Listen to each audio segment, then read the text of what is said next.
Pessoal, tudo bem?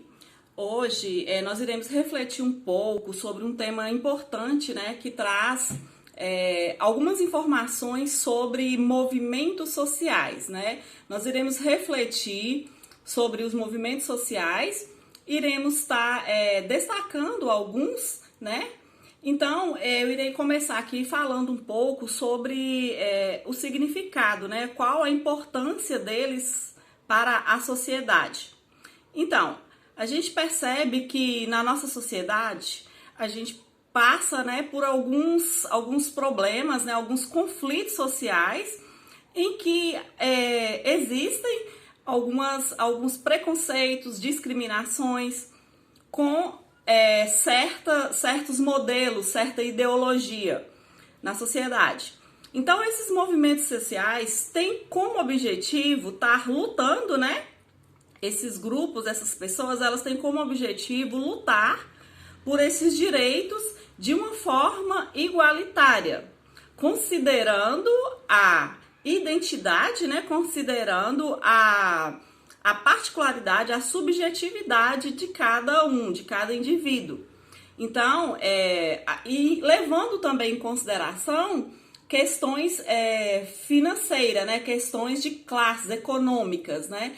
Percebendo que as classes menos favorecidas precisam de ter um apoio. E esses movimentos sociais vêm para isso, para estar apoiando, para estar lutando por essas ideologias, né, de uma forma justa, igualitária, para estar tentando amenizar ou acabar, inclusive, com preconceitos, né, discriminações no que se refere à identidade, à classe social, à etnia, né, à classe étnica.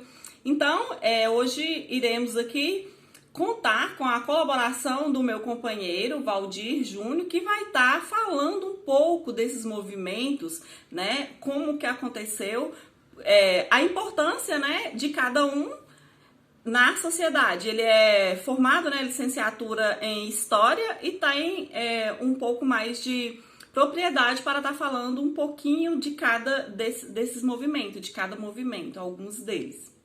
Olá, pessoal.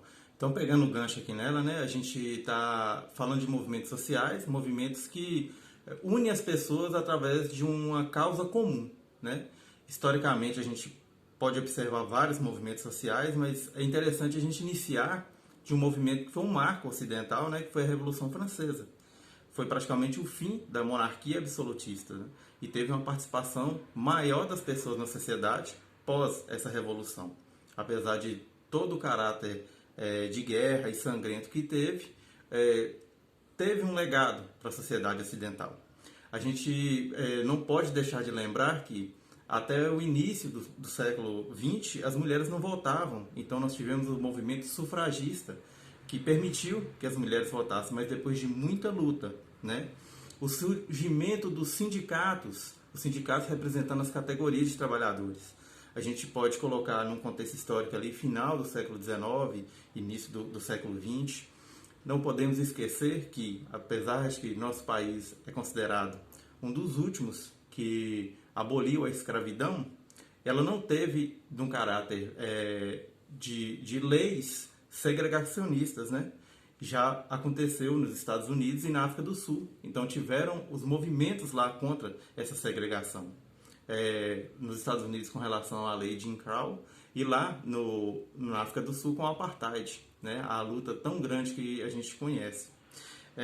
Existem os direitos coletivos das mulheres, principalmente por meados dos anos 60. Elas lutavam por liberdade sexual, igualdade de gêneros, é chamado também da segunda onda do feminismo, que é o primeiro movimento sufragista. A gente pode trazer de um contexto mais atual e lembrar da luta da população LGBTQ+. O que era chamado, né, a Parada do Orgulho Gay, agora é chamado de a Parada do Orgulho LGBTQ+, como uma expressão de luta dessa classe. A partir dos anos 60, todos esses movimentos eclodem no mundo, tendo particularidade e especificidades de acordo com o local, o país, a necessidade que essa população tem. Especificamente aqui no Brasil, a gente vê o início do movimento na luta pela reforma agrária, né? Com o MST e na parte urbana com o MTST.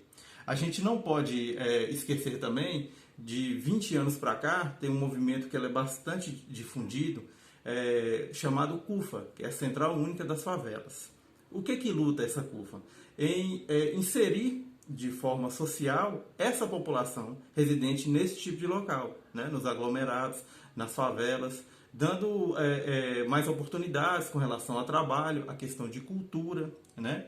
E no Brasil a gente tem os seguintes movimentos sociais em voga, né? Em que a gente pode perceber até na imprensa, né? O movimento dos trabalhadores sem terra, os movimentos feministas, os movimentos antirracistas, tanto aqui no Brasil como a gente pode perceber também nos Estados Unidos, de maneira bem acentuada, até às vezes com confrontos, né? Existem movimentos também chamado Movimento Nós do Morro, em que a luta contra o racismo é enfatizada por esse movimento. Movimentos contra homofobia, contra transfobia, todos esses estão em voga na sociedade no momento. A gente pode definir, então, que os movimentos eles unem uma população em torno de uma causa comum, né? Visam reestruturar a sociedade e incluir pessoas que defendem a garantia de seus direitos como cidadãos. Seria esse um contexto histórico desses movimentos sociais, de uma forma bastante sintética, né? Bem resumida para vocês, mas eu espero que tenha sido esclarecedor com relação a esses movimentos. Então, obrigada, Valdir, pela participação no vídeo. E é isso, pessoal. O ensino religioso, as ciências da religião e a história apresentando, né, a importância de alguns movimentos sociais. Obrigada.